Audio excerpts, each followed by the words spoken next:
Hello दोस्तों, मैं Rani Sharma CDP part 2 child development and psychology का आज लेव वाइगोत्स्की की सोशियो कल्चरल थ्योरी पढ़ेंगे। साथ में हम फिर सोशियो कल्चर यानी सामाजिक सांस्कृतिक लेव वाइगोत्स्की ने ये थ्योरी दी थी।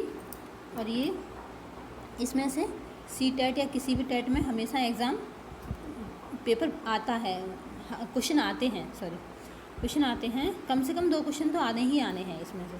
तो आज हम इस थ्योरी के बारे में क्या क्या चीज़ें के बारे में जानेंगे। We are going to discuss important concept जो एग्ज़ाम के लिए और एक टीचिंग में ज़रूरी हैं, उतना ही पढ़ेंगे, ना ज़्यादा ना कम। मतलब एग्ज़ाम के पर्सपेक्टिव से वो हमारे लिए काफ़ी यूज़फुल रहेगा। सिर्फ उतना ही जानेंगे और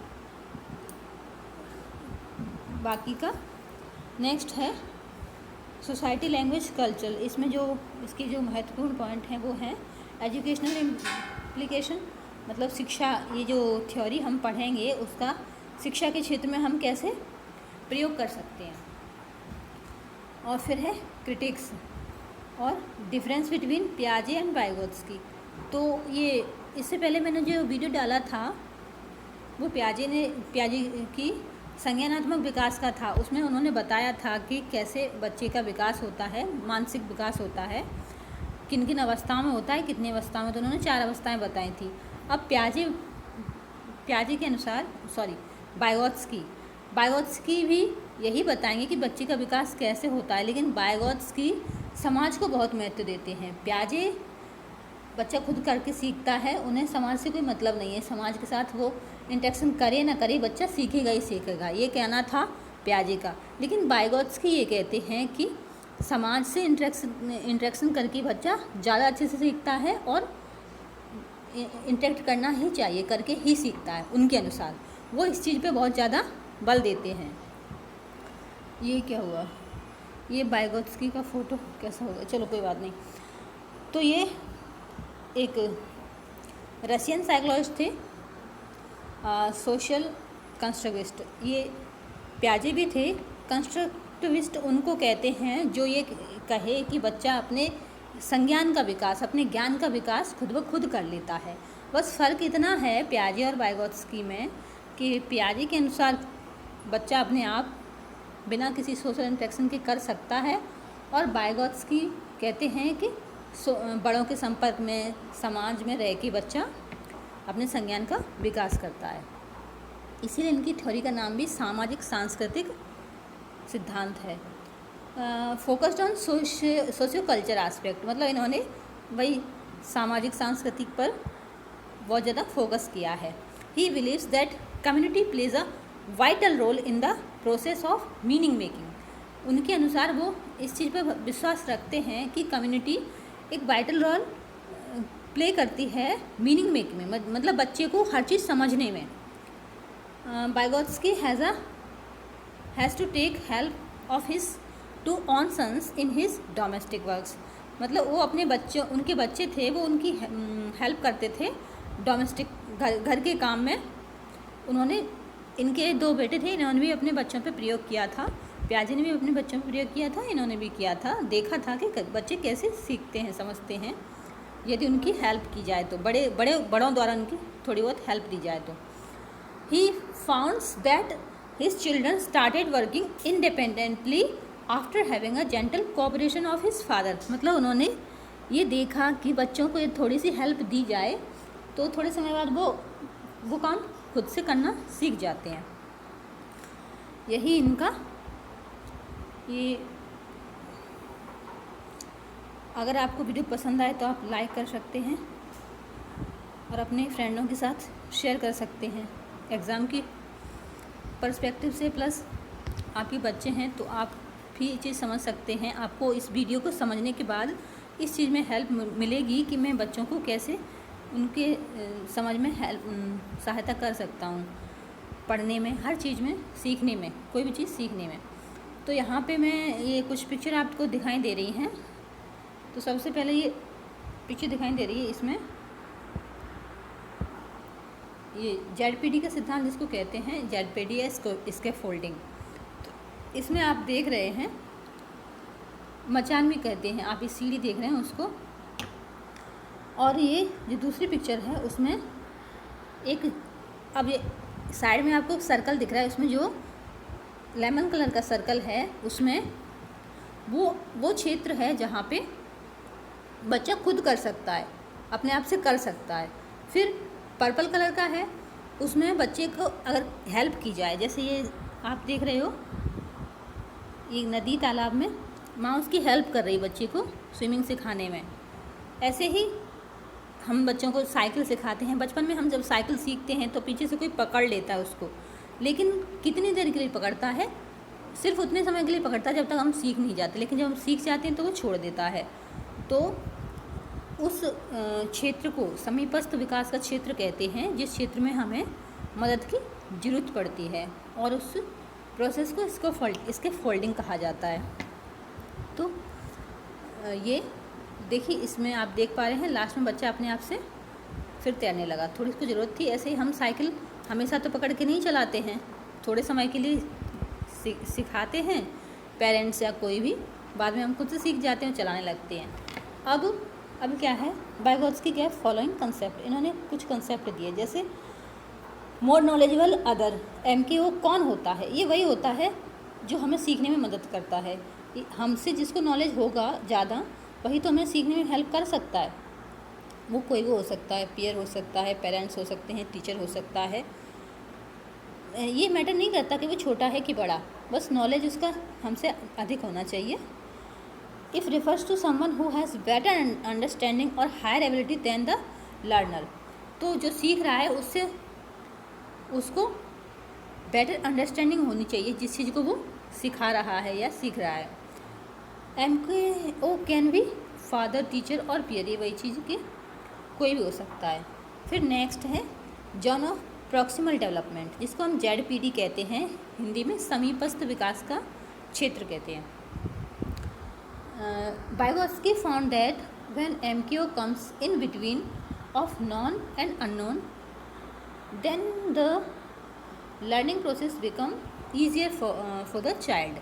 तो ये क्या है, इसके फोल्डिंग या जोन ऑफ प्रॉक्सिमल डेवलपमेंट जो है बच्चे को दी जाती है, तो इससे क्या है, उसको चीज़ें सीखने में आसानी हो जाती है। जैसे बच्चा कोई कहीं उसको दिक्कत आ रही है, आपने थोड़ी सी उसको हेल्प कर दी पढ़ाई में। अब यदि आप किसी हेल्प कर रहे हो, वो कोई सवाल नहीं कर पा रहा है, यदि आपने उसमें थोड़ी सी हेल्प कर दी तो फिर वो करना सीख जाता है। आपने साइकिल चलाने में हेल्प किया, आपने तैरने में, बच्चों को थोड़ी सी हेल्प की ज़रूरत होती है, वहाँ यदि हम उसकी हेल्प करें, और करनी चाहिए भी, ये करने से बच्चे जल्दी सीख जाते हैं। नेक्स्ट है scaffolding. It is a temporary support given by MKO। It is support when the learner become able to perform independently. Scaffolding है वो टेम्पररी सपोर्ट होता है, हमेशा के लिए नहीं होता है। वही चीज़ है कि ये ZPD से हमें कंफ्यूज नहीं होना है कि चीज़ तो वही बता रहे हैं बार बार, लेकिन इसमें फिर अंतर क्या है, वही कॉन्सेप्ट क्लियर करना है। ZPD का मतलब होता है समीपस्थ विकास का क्षेत्र, मतलब वो एरिया, सर्कल में आपने अभी देखा था ना 3 सर्कल थे, तो वो जो बीच वाला सर्कल था उसके बीच का जो क्षेत्र है उसको कहेंगे ZPD। और स्कैफोल्डिंग कहेंगे उस टाइम तक जो दी जा रही है हेल्प, वो दी गई हेल्प को हम स्कैफोल्डिंग कहेंगे। It is a temporary support, और ये हमेशा के लिए नहीं होता है, बस थोड़ी देर के लिए, जितनी देर के लिए उसको ज़रूरत है। मान लो हम कंप्यूटर चलाना ही सीख रहे हैं, कुछ नई चीज़ बनाना सीख रहे हैं, और हमारे आसपास जो कोई भी हमसे ज़्यादा जिसको नॉलेज है वो हमें हेल्प कर दे, तो वो हमेशा तो हेल्प करता नहीं रहेगा, फिर तो हम खुद ही कर रहे हैं तो खुद सीख जाएंगे थोड़ी देर बाद, और फिर आगे से हम खुद करने लगेंगे। तो वही टेम्पररी सपोर्ट कहा जाता है, जिससे थोड़ी देर के लिए, थोड़े समय के लिए, जितने समय मतलब सीख सके इतने समय के लिए सीख जाए, फिर छोड़ दिया जाता है। Thinking and language. तो language takes a place from inter to intra. अब इसमें क्या है, बच्चा कैसे सोचता है और कैसे उसकी लैंग्वेज डेवलप होती है। ये इंटर टू इंट्रा जो है, मतलब बाहर विचार, पहले बाहर से उसके अंदर जो विचार आते हैं वही इंटर टू इंट्रा कहलाती है। Due to social language and child things internally and talks to himself, मतलब बच्चा क्या है, खुद से बातें करता है अपने आप से, अंदर ही अंदर, मन में बात जिसको करना कहते हैं। A child talks to himself to guide his own thought, it is called private speech. ये जो वाइगोत्स्की जी हैं, इन्होंने बच्चे की 3 लैंग्वेज के बारे में 3 तरह की स्पीचेस बताई हैं, प्राइवेट स्पीच, इनर स्पीच और social speech. He considered private speech as the transition point between social and inner speech. तो ये अभी हम डिटेल में जान लेते हैं। सबसे पहले है सोशल स्पीच, ये 2 साल की उम्र तक होती है। प्राइवेट स्पीच 3 साल की उम्र में होती है, 3 साल में। फिर है साइलेंट इनर स्पीच, ये 7 साल तक होती है। तो इसमें क्या होता है, जो सोशल स्पीच होती है, external communication that people use to talk with other people. इसमें क्या है, बच्चा दूसरों से बातें करना सीखता है, दूसरों के इंटरेक्शन से सीखता है। Internal communication that a person directs to themselves, it serve as an intellectual function. इसमें क्या है, बच्चा खुद से ही बातें करता है, इंटरनल, अपने मन अंदर से ही। Private speech diminishes in its audibility until it become a self-regulating function। ये एज 7 तक होती है। ये चीज़ अगर आपको अभी अच्छे से क्लियर नहीं हो रही है तो आगे और जब इस तरह के क्वेश्चन आएंगे तो आपको क्लियर हो जाएगी। फिर है एजुकेशनल इम्प्लीकेशन, मतलब इस सिद्धांत का हम शिक्षा के क्षेत्र में कैसे प्रयोग कर सकते हैं। तो persons present challenging tasks within the context of the learner's life where they can work collaboratively and cooperatively। तो इसमें क्या है, बच्चा वाइगोत्स्की के अनुसार बच्चा कैसे सीखता है, दूसरों के संपर्क से, समाज में संपर्क से, चाहे वो पीयर हों, पेरेंट्स हों, रिलेटिव हों, फ्रेंड हों, कोई भी हो। तो ये जो यहाँ पे कोलैबोरेटिवली और कोऑपरेटिवली जो लिखा है लर्निंग, तो उसमें क्या है, बच्चे आपस में एक दूसरे से सीखते हैं। उसमें पीयर हो सकते हैं, उनके फ्रेंड सर्कल हो सकता है, टीचर हो सकता है, एक दूसरे से। रेसिप्रोकल लर्निंग भी जिसको कहते हैं, टीचर भी बच्चे से कुछ सीखता है, कुछ बच्चे टीचर से सीखते हैं, यही चीज़ है। फिर है children efforts must be scaffolded, और बच्चों को जो स्कैफोल्डिंग दिया जाना चाहिए। Provides them ample opportunity to show their abilities, और उन्हें अपॉर्चुनिटी दी जानी चाहिए अपनी एबिलिटी दिखाने के लिए। Peer tutoring should be used for teaching, peer tutoring भी टीचिंग के लिए, आपस में बच्चे करके सीखें, वो यूज़ होनी चाहिए। Critical metacognitive analytical thinking should be developed. ये इसमें क्रिटिकल थिंकिंग, मेटाकॉग्निटिव मतलब खुद का संज्ञान, एनालिटिकल थिंकिंग समझ विकसित होगी बच्चे में और डेवलप होगी। फिर ये कॉन्फ्लिक्टिंग थ्योरी ऑफ पियाजे एंड वाइगोत्स्की, तो ये पियाजे आपको दिख रहे हैं चश्मा लगाए हुए, इन्होंने जो थ्योरी दी थी कि बच्चा अपने आप से सीखता है, तो पियाजे इसको नहीं मानते हैं। वो कहते हैं कि बच्चा अपने आप से नहीं सीख सकता जब तक उसका समाज से इंटरेक्शन ना हो, वो समाज से इंटरेक्ट करके ही सीखता है। तो यही चीज़ है, इसमें से भी क्वेश्चन आ जाता है कि पियाजे और वाइगोत्स्की क्या क्या सोचते हैं। और अब यहाँ मैंने 1-2 क्वेश्चन डाले हैं, ज़्यादा नहीं, जब क्वेश्चन पेपर का टेस्ट करेंगे तब सिर्फ क्वेश्चन ही रखेंगे। अभी थ्योरी समझानी थी तो 1-2 क्वेश्चन ऐसे ही मिल गए सामने, ये प्रीवियस ईयर पेपर से ही लिए हैं मैंने। While working a jigsaw puzzle, 5-year-old Nazma says to herself, "Where is the blue piece? No, not this one.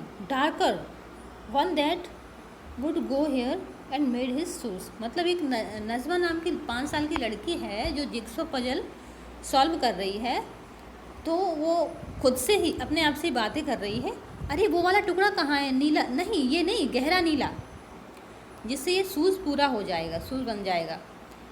तो the kind of talks is referred by Vygotsky as, तो ये Vygotsky के अनुसार क्या है, स्कैफोल्डिंग है, ईगोसेंट्रिक स्पीच है, private speech है या टॉक अलाउड है। तो ये वाइगोत्स्की के अनुसार प्राइवेट स्पीच है, जो बच्चा खुद से कर रहा है, अपने आप से ही अपना काम करते हुए, जैसे कई बार बच्चे करते हैं, हमने देखा भी है। नेक्स्ट है giving cues to children and offering support as and when needed is an example of, बच्चों को जब जैसे उनको कोई सवाल करने में या कोई क्वेश्चन आंसर किसी भी चीज़ में, पढ़ाई में कहीं दिक्कत आ रही तो उनको थोड़ा सा हम क्यूज़ दे देते हैं, थोड़ा सा क्लू दे देते हैं।